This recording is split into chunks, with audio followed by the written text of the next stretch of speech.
itapon. Hinihiling din po namin na hindi na po kami ang laman ng barangay, kundi Panginoon kami ay tagapamayapa ng barangay. Alam po namin hindi maiiwasan na kung magkamisan ay nagkakadeprensya kami sa mga ibang kapitbahay namin. Nawa Panginoon, kami po ay nagtataas ng kamay sa simbahan, sumasamba at nagpupuri sa iyong pangalan, ay gayon din ang buhay na ipinamumuhay namin sa aming mga pamayanan. Kami ay Panginoon, iyo pong ambasador. O Panginoon, kami po yung representative sa aming bayan. Kami Panginoon ang makitaan mo na nga po ng isang mamamayang sumasamba at mamamayang matahimik sa aming pamilya.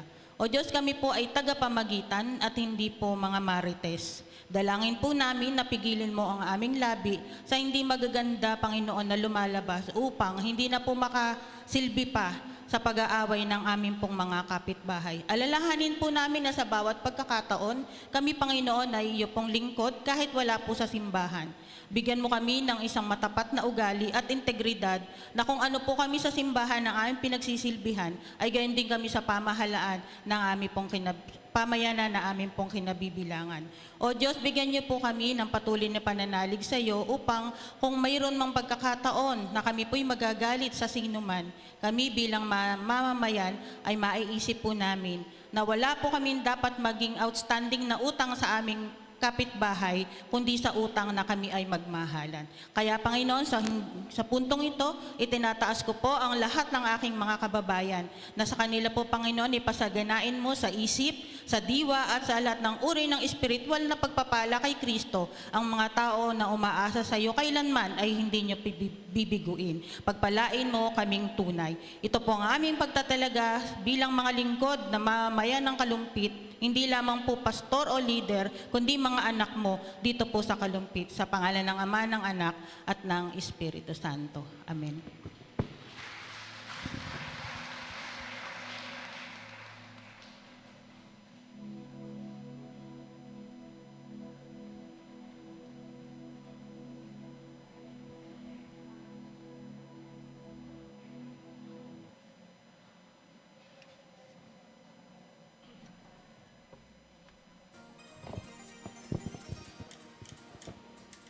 Tinatawagan po natin sa ating harap si Pastor Jesus Lorenzo Bagasin Jr. Gayon din, tinatawagan natin ang incoming chairman, Pastor John Pagdanganan.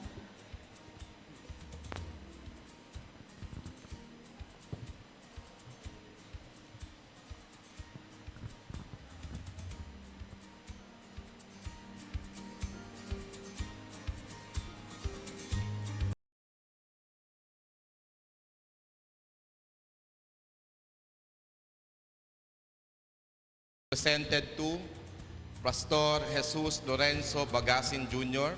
with deeply appreciation for your visionary guidance and your unwavering leadership as the chairman of Kalumpit Ministerial Fellowship from 2020 to 2023. Your distinguished service, loyalty, and devotions to uphold the highest ideal of Christian ministries will indeed serve as benchmark for generation to come, awarded on this 18th day of December 2023 on the occasion of 20th Kalumpit Day of Dedication. Signed, Pastor Jose Cana Pagdanganan Jr., incoming Kalumpit Ministerial Fellowship Chairman, and Pastor Ferdinand M. Sanoy, incoming Kalumpit Ministerial Fellowship Vice Chairman.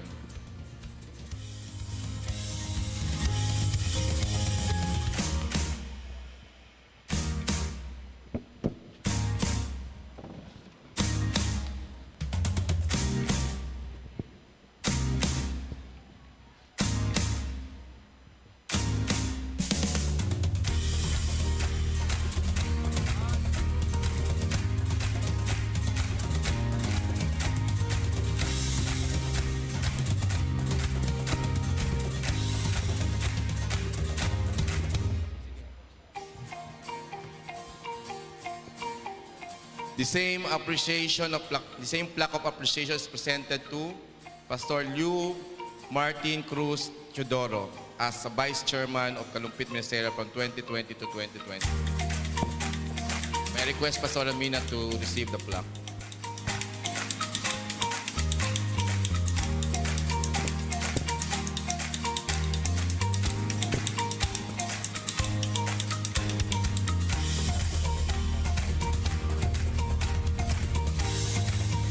Same certificate for Pastor Samuel Samson Villanueva, Treasurers of CMF from 2020 to 2023.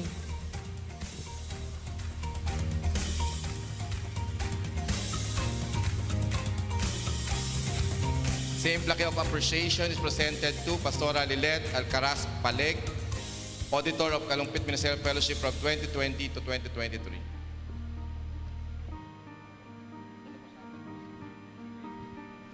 Pastora Lilet Alcaraz.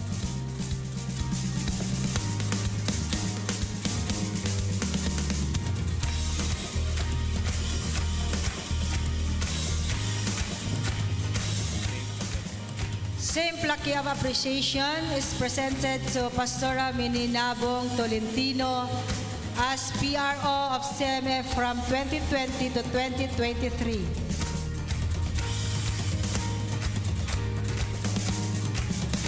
Same plaque of appreciation is presented to Pastora Melanie Montemayor Torres as Secretary of CMF from 2020 to 2023.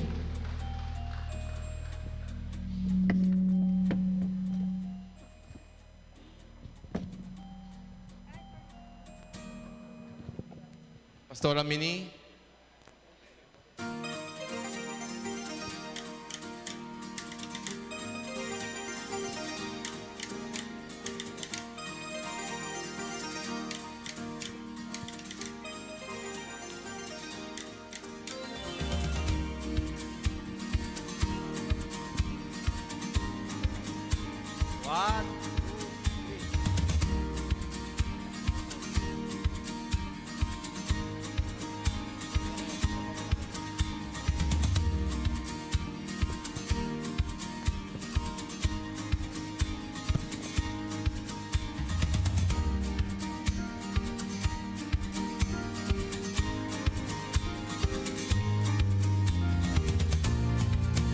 May we request the outgoing chairman, Jesse Bagasin, to present the incoming officers of the Kalumpit Ministerial Fellowship.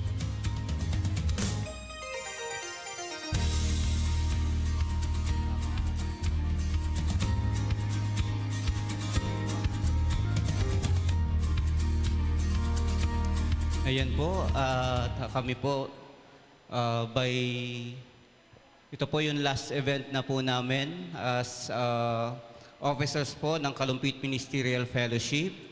At akin pong pinapakilala po sa inyo yung susunod po na magli-lead ng Kalumpit Ministerial Fellowship. Alam po natin kung mayroong ginawaan, Lord, yung 3 taon na aming pong pangunguna, tiyak na titindi pa yung mga bagay na mangyayari sa kanila pong pangunguna. Ang treasurer po ng Kalumpit Ministerial Fellowship 2024 hanggang sa dumating ang Panginoon, Pastor Sam Villanueva.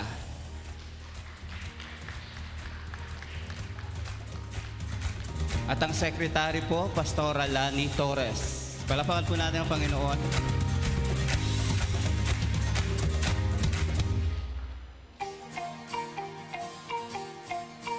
At ang atin pong PRO, Pastora Afric Bundalian.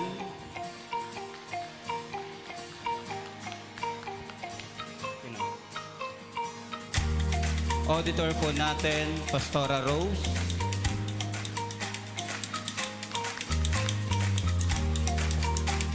PRO po natin, Pastora Evelyn.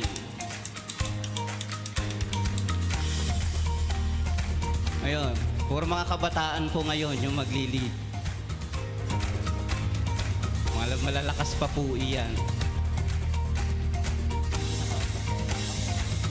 ang atin pong Vice Chairman, Pastor Ferdinand pala Pastor John Sanoy.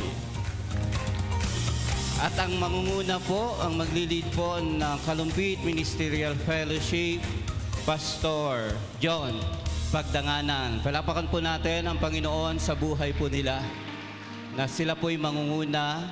3 years po yung kanila pong termino para po natin.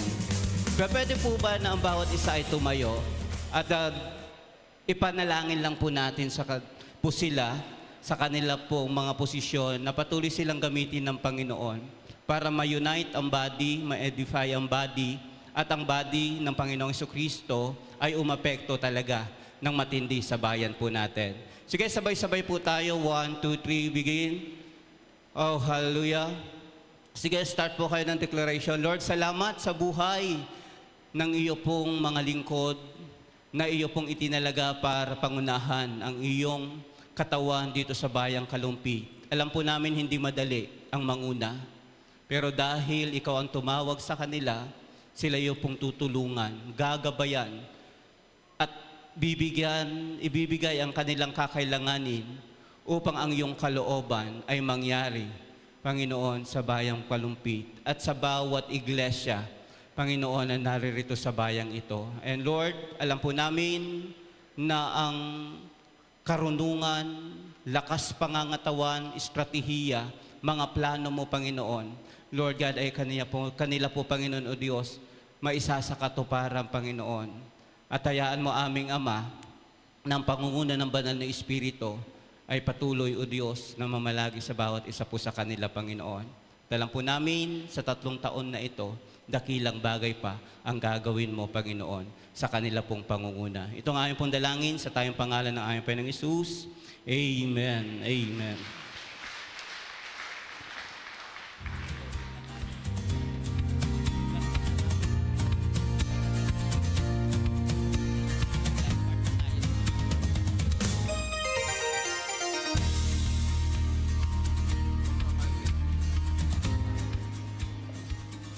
May request everyone to please rise for the prayer for the body of Christ.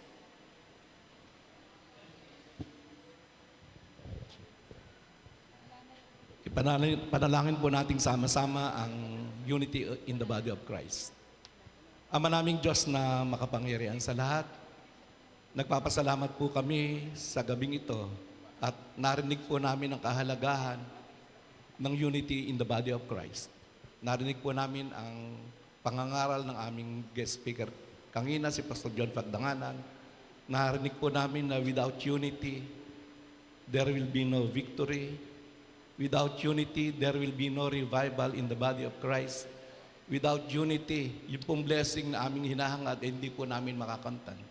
Kaya ang dalangin ko po sa body of Christ dito po sa CMF, sa buong Kalumpit, sa mga churches, although we came from different denomination, meron kaming iba't ibang churches, pero kami po ay tinawag mo sa isang layunin, sa isang adhikain, na babigyan ka ng kaluguran, na magbigay kami ng kaluwalhatian sa iyong dakilang pangalan.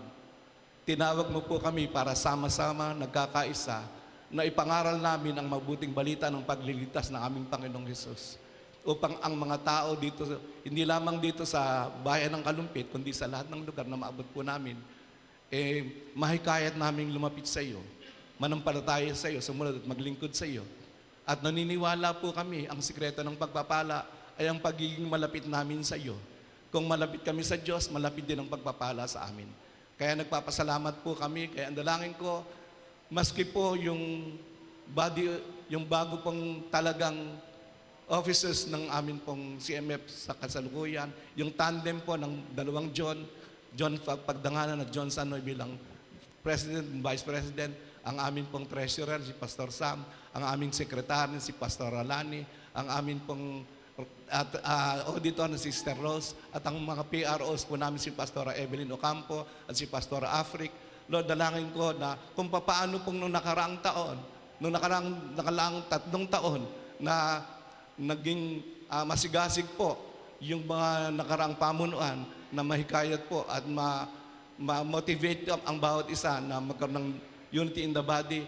Ngayon din po ang kasalukuyang, ang incoming Panguluhan po, officers ng CMF, lalo pong pag-iibayuhin ang motivation para sa amin na lalo kami magkaisa, magtulong-tulong para po maipanalo ang kalumpit para sa Panginoon. Kaya nga, salamat po at nakita rin po namin ang kahalagahan ng pagkakaisa because for the last 20 years, sama-sama po kami, nagkaisa kami na taon-taon, patuloy namin idinedicate ang kalumpit para sa iyo, Panginoon. At nakita po namin ang naging bunga ng mga bagay na ginawa namin for the last 20 years.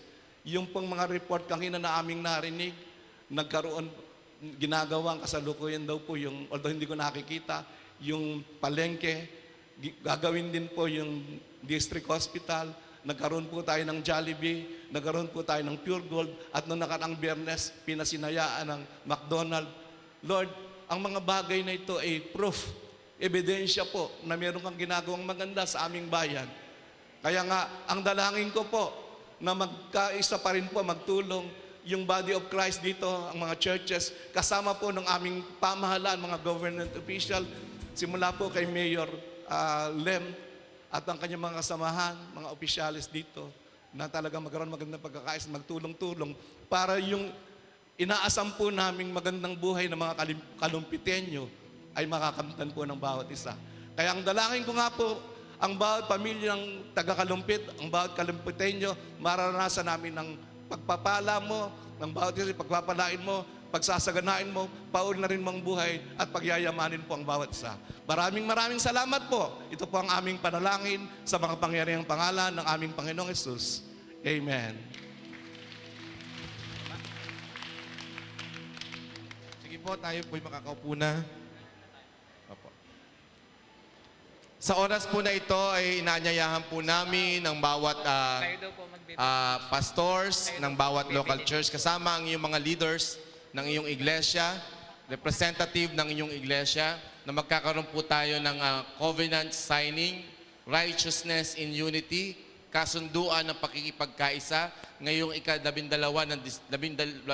ng Disyembre 2023 sa ika-20 taon ng pag-aalay ng Bayang Kalumpit sa Panginoon Diyos. Kami ay mga tagapamuno ng lokal na pamahalang bayan at barangay at mga iglesia nagbubuklod sa Kalumpit Ministerial Fellowship ang nakakaisang puso, nagkakasundo na makatwirang maglilingkod upang isulong ang adhikayang maitaas ang antas sa pamumuhay ng mga kalumpitenyos, lalo na ang espiritual na aspeto hanggang makamtan ng tunay na kaunlaran, kapayapaan at pagmamahala sa patnubay ng may kapal, tanging sa Diyos ang papurit pasasalamat. Tinatawagan ko po ang lahat ng mga pastor, kasama ang mga representative ng ating barangay, mating ang mga leader ng bawat, isang leader ng bawat local church ay inaanyayahan na pumila rito at sama-sama po tayong sa covenant signing. Pila po tayo dito.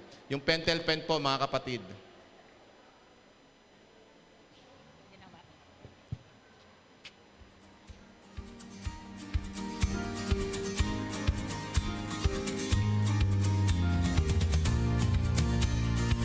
Representative po ng bawat local church, mga leader, pwede natin po kayong pumila. Sige po, yung mga leader po ng bawat simbahan, hindi lang po pastor, pati mga leader po, tayo na po tayo. Sige po.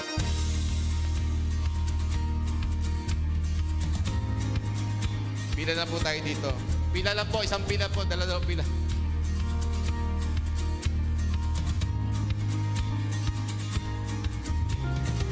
Yung mga local church po na nandito, yung mga simbahan nyo po, representative po natin yung mga leader ng bawat simbahan.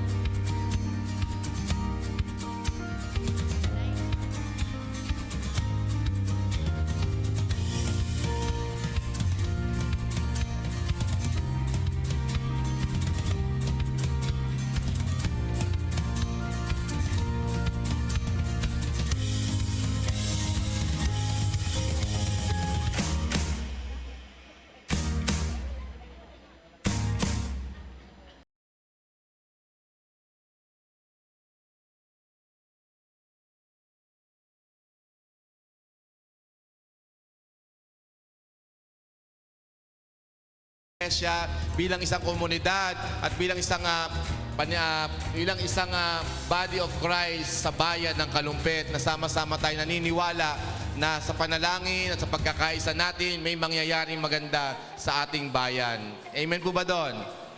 Praise God. Sige po.